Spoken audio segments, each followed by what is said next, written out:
बिस्मिल्लाहिर्रहमानिर्रहीम। अस्सलामु अलैकुम वरहमतुल्लाहि वबरकातुहू। मोहतरम सामीन, हमने आप लोगों के साथ मौलाना करीम सिद्दीकी साहब हफिज़हुल्लाह के बारे में वीडियो शेयर की थी।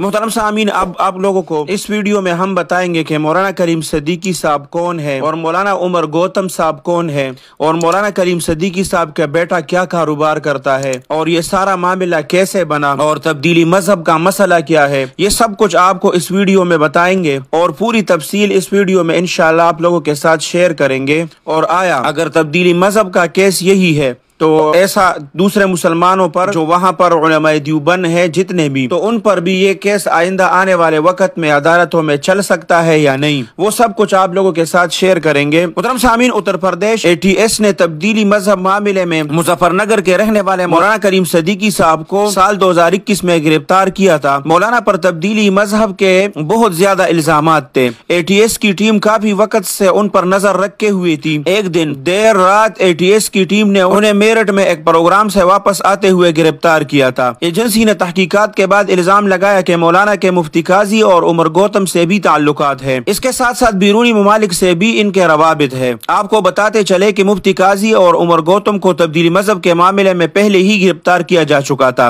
ATS ने मजीद इल्जाम लगाया है कि मौलाना के बैंक खातों में बैरूनी ममालिक से करोड़ों रुपए की फंडिंग जमा की गई है। मुहतरम सामीन, आप लोगों को ये बताता चले कि मौलाना करीम सिद्दीकी साहब कौन है। मौलाना करीम सिद्दीकी साहब को भारत के नुमाया मुस्लिम स्कॉलर्स में से एक माना जाता है। उनका ताल्लुक मुजफ्फरनगर में काथूली इलाके के फुलत गांव से है और ग्लोबल पेस सेंटर और जामिया वलीउल्लाह ट्रस्ट के सदर है। साल 1987 में उन्होंने इस गांव में जामिया इमाम वलीउल्लाह इस्लामिया के नाम से इदारा बनाया था जिसे वो खुद चलाते हैं। उनके मदरसे में करीब 300 तालिब इल्म अरबी, उर्दू और कुरान की तालीम हासिल करते हैं। इनके अलावा मुल्क भर में मौलाना के ज़ेर निगरानी कई मदारिस चलते हैं। मौलाना करीम सिद्दीकी के इब्तिदाई तालीम फुलत गांव के एक मशहूर मदरसे में हुई। इसके बाद उन्होंने फकट इंटर कॉलेज कटोली से साइंस स्ट्रीम में इंटरमीडिएट किया। मेरठ कॉलेज और मीटर से BSc पास किया। मौलाना करीम सिद्दीकी का शुमार खित्ते के बड़े उलमाए कराम में होता है। गुज़िश्ता 15 सालों से मौलाना करीम सिद्दीकी अपने खानदान के साथ शाहीन बाग दिल्ली में मुकीम है। उनका बड़ा बेटा अहमद सिद्दीकी गाँव में ही दूध की डेयरी चलाता है, जबकि छोटा बेटा असजद सिद्दीकी मौलाना के साथ दिल्ली में रहता है।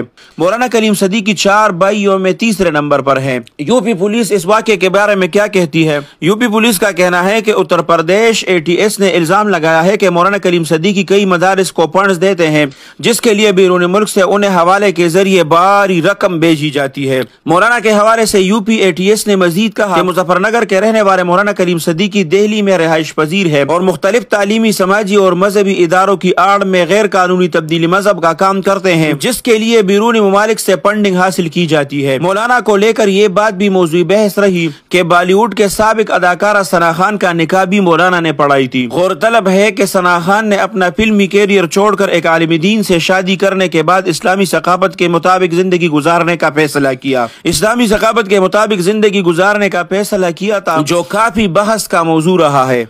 उमर गौतम कौन है, उसके बारे में भी आप लोगों के साथ शेयर करते हैं कि उन्हें क्यों गिरफ्तार किया गया और वो कौन है। उत्तर प्रदेश के इंसदाई दहशतगर्दी स्क्वाड ATS ने इस्लामी स्कॉलर उमर गौतम को उनके मुआविन मुफ्ती जहांगीर के साथ गिरफ्तार किया और इल्जाम लगाया कि इन्होंने तकरीबन 1000 लोगों को जबरदस्ती इस्लाम कबूल कराया है। ATS ने उमर गौतम पर जबरी तब्दीली मजहब का भी इल्जाम लगाया और कहा कि उनके पाकिस्तान के खुफिया एजेंसी ISI से ताल्लुकात है। ताहम सरकर्दा मुस्लिम रहनुमाओं, तंजीमों और उमर गौतम के अहले खाना ने उनकी गिरफ्तारी की मजम्मत करते हुए कहा कि तब्दीली मजहब एक आईनी हक है और उमर गौतम के खिलाफ जबरी तब्दीली और ISI के साथ रवाबित के इल्जामात मनगढ़ंत है। उमर गौतम के इस्लाम कबूल करने का सफर कैसा रहा? उमर गौतम की जिंदगी और उनके काम बहुत से हकायक सामने लाते हैं जो उन पर लगाए गए इल्जामात के पीछे की सच्चाई को समझने में मदद करते हैं। उमर गौतम खुद एक नौ मुस्लिम है जिन्होंने नैनीताल में अपने BSc के आखिरी साल के दौरान इस्लाम कबूल किया। साल 1985 का वाकया है जब वो एक हादसे का शिकार हो गए। फिर उनके एक पड़ोस नासिर खान ने उस मुश्किल वक्त में उमर गौतम की मदद की। हादसे के बाद उमर गौतम कॉलेज, अस्पताल और मेस जाने के काबिल नहीं रहे। नासिर खान ने उन्हें कॉलेज और अस्पताल जाने में मदद की। वो उमर गौतम के लिए मेस से खाना भी लाया करता था।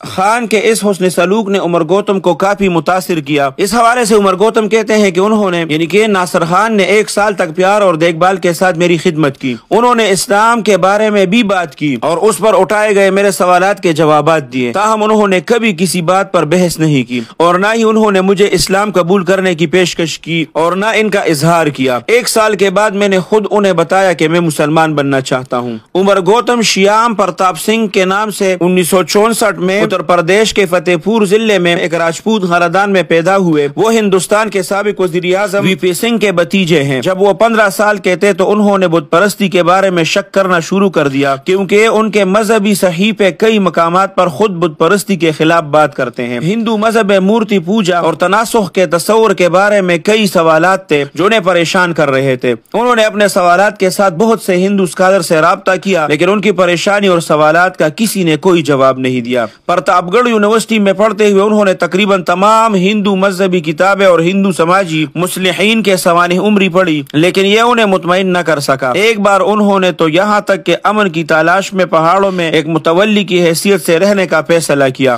تاہم 1985 میں وہ ناصر خان کے رویے سے متاثر ہوئے اور اسلام کا مطالعہ شروع کر دیا، جس سے ان کے خاندان کے لوگ ان سے نفرت کرنے لگے۔ انہوں نے قرآن کا ہندی ترجمہ کیا، حضرت محمد صلی اللہ علیہ وسلم اور ان کے ساتھیوں کی زندگی کا مطالعہ کیا۔ 1 سال بعد انہوں نے اسلام قبول کرنے کا فیصلہ کیا، لیکن ان کی تبدیلی ان کے خاندان کے افراد سمیت بہت سے لوگوں کو اچھی نہیں لگی۔ جب انہوں نے اسلام قبول کیا تو انہوں نے سب سے پہلے اپنے کالج میں اعلان کیا کہ آج میں شیام پرتاپ سنگھ نہیں بلکہ محمد عمر ہوں۔ وہ کہتے ہیں کہ لوگوں نے میرے فیصلے کی مخالفت کی، مجھ پر حملہ کیا، کچھ لوگوں نے مجھے مارنے کی کوشش کی، لیکن اللہ سبحانہ و تعالیٰ کے فضل سے میں ثابت قدم رہا اور اپنے فیصلے پر اسی طرح کھڑا رہا۔ محترم سامعین، اب یہ سارا واقعہ آپ لوگوں کے سامنے رکھنے کا مقصد یہ تھا کہ اس میں کس نے ان کو بتایا ہے کہ آپ اپنے مذہب کو تبدیل کریں۔ اگر انڈیا میں اس پر اتنی سختی پابندی ہے کہ عمر قید اور 10 سال کی قید اس کو سنائی جاتی ہے، آیا ایسا کوئی قانون مسلمانوں کے لیے بھی ہے؟ خدا نہ خواستہ نعوذ باللہ اگر کوئی مسلمان اس طرح ہندو بن جائے تو آیا اس کے لیے بھی کسی نے اس کو ہندو بنا دیا، زبردستی بنا دیا یا جیسے تیسے بھی بنا دیا؟ تو اس کے لیے بھی یہ قانون ہے کہ اس کو 10 سال قید سنائی جائے یا عمر قید ان کو سنائی جائے۔ مسلمانوں کے ساتھ الگ سلوک اور ہندو کے ساتھ اور سکھوں کے ساتھ الگ سلوک، یہ ٹھیک نہیں ہے۔ مسلمانوں کے لیے اتنی سخت سزائیں، حالانکہ اسلام ایک سچا دین ہے، اس کے طرف لوگ خود آتے ہیں، کبھی آپ کے اخلاق سے متاثر ہوتے ہیں۔ آپ دیکھو یہ عمر ایوب گوتم، یہ ناصر خان صاحب کے اخلاق سے متاثر ہوئے۔ ایسے ہزاروں واقعات ہماری کتابوں میں موجود ہے کہ ہندو جتنے بھی مسلمان ہوئے ہیں وہ اکثر مسلمانوں کے اخلاق سے یا نبی کریم صلی اللہ علیہ وسلم کے اخلاق سے متاثر ہو کے مسلمان ہوئے ہیں۔ تو تمام ساتھیوں سے درخواست ہے کہ ان علماء کرام کے لیے خاص طور پر دعا کی جائے کہ اللہ سبحانہ و تعالی ان کی اس سختی کو آسان فرمائے اور اللہ سبحانہ و تعالی ان کو اس آزمائش میں سرخرو فرمائے۔ اللہ سبحانہ و تعالی ان کی ہر طرف سے حفاظت فرمائے۔ اللہ سبحانہ و تعالی آپ سب کو اپنے حفظ اور امان میں رکھے، اپنے خصوصی دعاؤں میں یاد رکھے۔ السلام علیکم ورحمۃ اللہ وبرکاتہ۔ الحق وزهق الباطل